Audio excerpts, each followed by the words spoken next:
71 kes baharu jangkitan COVID-19 disahkan hari ini yang membawa jumlah keseluruhan kes kepada 14,701 orang. Yang berhormat Datuk Seri Setia Dr. Haji Awang Muhammad Isham bin Haji Jaafar, Menteri Kesihatan, memaklumkan perkara tersebut semasa sidang media situasi terkini jangkitan COVID-19. Sidang media berlangsung petang tadi di Dewan Al-Afiah Kementerian Kesihatan. Terdapat tambahan 37 kes baru kepada 10 kluster aktif yang sedia ada yang merupakan kontak-kontak terdekat kepada beberapa kes positif sebelumnya. Sementara itu, terdapat 4 kluster baru telah dikesan yang melibatkan 21 kes.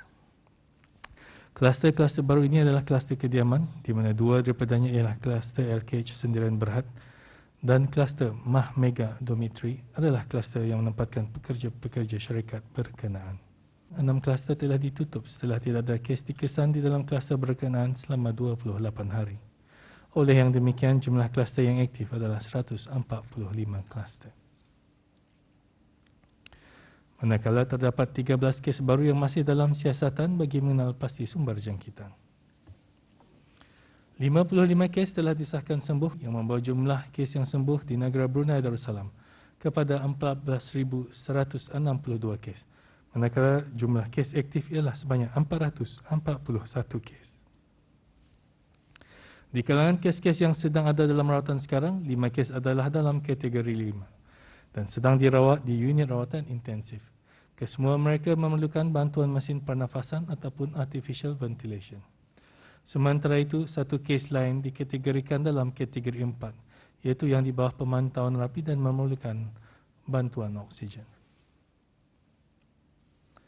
Dalam tempoh 24 jam yang lalu, sebanyak 4,860 sampel telah diuji bagi virus SARS-CoV-2 yang membawa jumlah keseluruhan ujian makmal dijalankan sejak Januari 2020 kepada 592,626 ujian. Pada sidang media, Menteri Kesihatan juga mengongsikan 93.3% daripada jumlah penduduk negara telah menerima 1 dos vaksin, manakala 77.5% lagi telah melengkapkan 2 dos vaksin. Ini bermakna di bawah program vaksinasi kebangsaan, seramai 401,091 orang telah menerima 1 dos vaksin COVID-19, iaitu 93.3% daripada jumlah penduduk negara. Manakala 333,144 orang telah melengkapkan 2 dos vaksin COVID-19, iaitu 77.5% daripada jumlah penduduk negara. Bagi operasi peralihan, sebanyak 8 pelanggaran arahan telah dikeluarkan denda kompaun di seluruh negara, di mana 7 daripadanya adalah pelanggaran arahan untuk berada di rumah.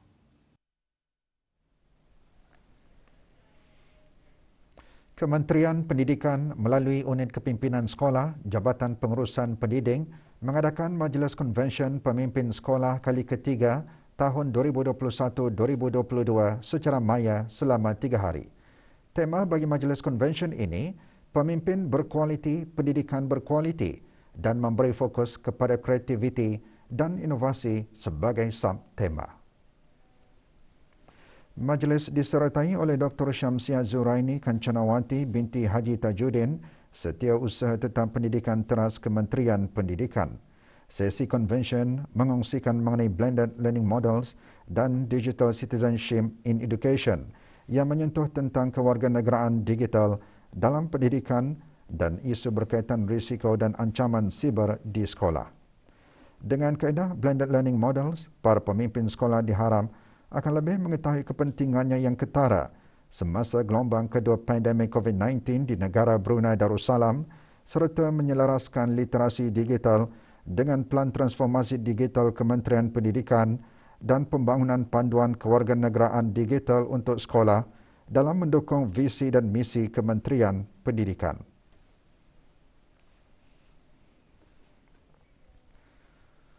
Fasa peralihan ketika ini menjadi ujian besar bagi seluruh rakyat dan penduduk di negara ini ke arah memastikan negara berjaya keluar daripada keadaan pandemik kepada endemik. Selaku rakyat dan penduduk yang bernaung di bumi Darussalam ini, apa peranan yang boleh dimainkan bagi membantu menjayakan strategi kerajaan itu? Ikuti laporannya bersama pewarta RTB.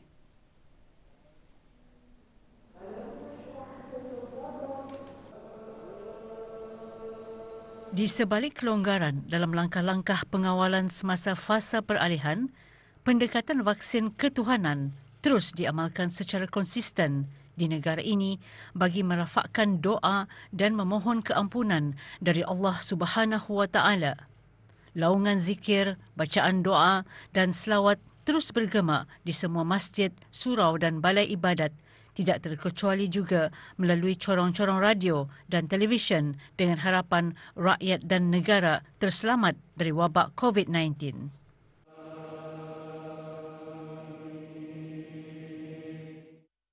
Zikirannya umpama perisai, ia semakin ianya kita ni banyak berzikir memohon perlindungan daripada Allah, semakin juga insya-Allah Allah Taala akan melindungi kita ni. Apabila kita beramal dengan doa yang diajarkan, dengan zikir ataupun bacaan-bacaan Al-Quran, akan menjadi zikir yang tentunya akan memberi kekuatan kepada diri kita ini sendiri sebagai benteng kerohanian. Walaupun langkah-langkah pengawalan mula dikurangkan secara berperingkat semasa fasa peralihan, namun orang ramai tidak boleh leka dalam mematuhi semua garis panduan yang ditetapkan. Sebaliknya, orang ramai perlu lebih bertanggungjawab bagi memastikan usaha negara termasuk para petugas barisan hadapan tidak menjadi sia-sia. So tadi harus mengikuti langkah-langkah yang diberikan oleh Kementerian Kesihatan. Selain daripada SOP di luar rumah, menjaga kebersihan diri dan keluarga secara fizikal dan rohani terus dikuatkan. Perlu ada penjagaan diri dan keluarga lah secara fizikal dan rohani yang perlu dipatuhi setiap masa. Perpaduan dalam kalangan rakyat dan penduduk menjadi penentu kejayaan negara mengawal wabak tersebut. Ini selaras dengan pendekatan Whole of Nation dalam fasa peralihan rangka kerja pemulihan kebangsaan COVID-19. Terus laksanakan tanggungjawab dalam mematuhi semua peraturan yang ditetapkan dan mengadaptasi norma baharu dalam kehidupan. Laporan Hajah Sahrina Haji Abdul Ghani untuk Berita RTB. Sementara itu, pembukaan semula semua masjid, surau dan balai ibadat seluruh negara bagi sembahyang fardu Jumaat dan sembahyang fardu 5 waktu semasa fasa peralihan wajar disyukuri oleh umat Islam di negara ini.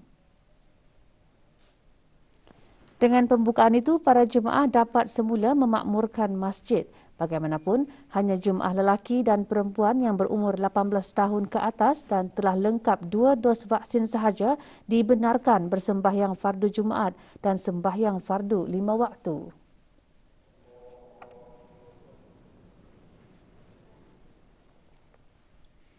Untuk menunaikan solat fardu 5 waktu maupun solat fardu Jumaat.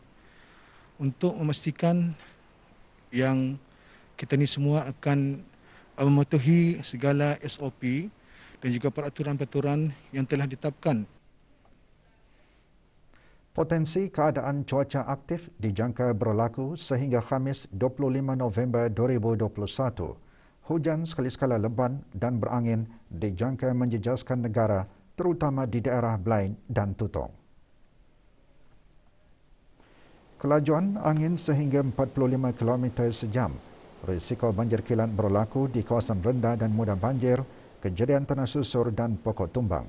Manakala keadaan laut berombang diparas sedikit sehingga sederhana mencapai sehingga 1.8 meter. Sehubungan itu, orang ramai termasuk pemandu jalan raya dan pelaun adalah dinasihatkan supaya mengambil langkah keselamatan semasa keadaan cuaca aktif. Bagi maklumat keadaan cuaca terkini, hubungi talian cuaca 114 atau layari laman sesawang www.men.gov.bn atau Facebook dan Instagram @BruneiWeather atau melalui aplikasi Bimbit Brunei WX.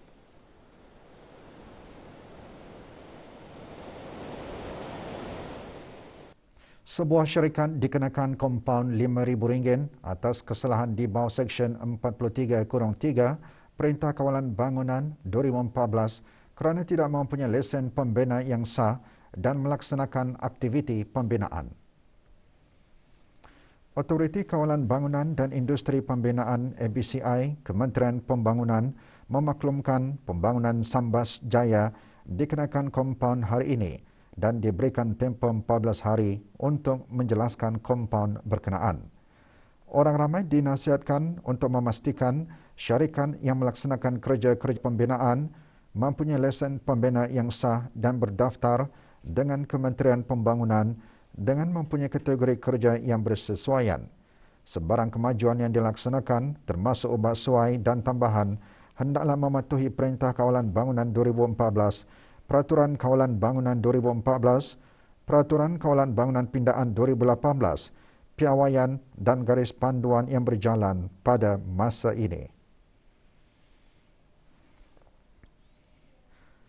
Dengan tema Prism of Creativity Amid Pandemic, Festival Filem Pendek Prism University Brunei Darussalam UBD edisi keempat diadakan secara dalam talian dengan menayangkan 10 filem pendek terpilih. Tahun ini, festival dianjurkan dengan kerjasama Progressive Media. Prism merupakan platform untuk mempamerkan karya media terbaik yang akan dinilai untuk bersaing dalam festival filem antarabangsa. 10 karya tersebut dihasilkan oleh mahasiswa program reka bentuk dan industri kreatif DCI, Fakulti Sastra dan Sains Sosial FAS. Kesemua filem pendek tersebut dapat dilayari di saluran YouTube FAS UBD Official atau laman sesawang Progressive Media, Prism dengan percuma sehingga 30 November 2021. Undian bagi filem pendek yang diminati juga dibukakan di Prism bagi anugerah pilihan penonton. 7 kategori anugerah bakal direbut dalam edisi kali ini, antaranya anugerah filem pendek terbaik dan anugerah persembahan terbaik. Pemenang bagi setiap kategori akan diumumkan menerusi saluran YouTube FAS UBD Official pada 4 Disember 2021.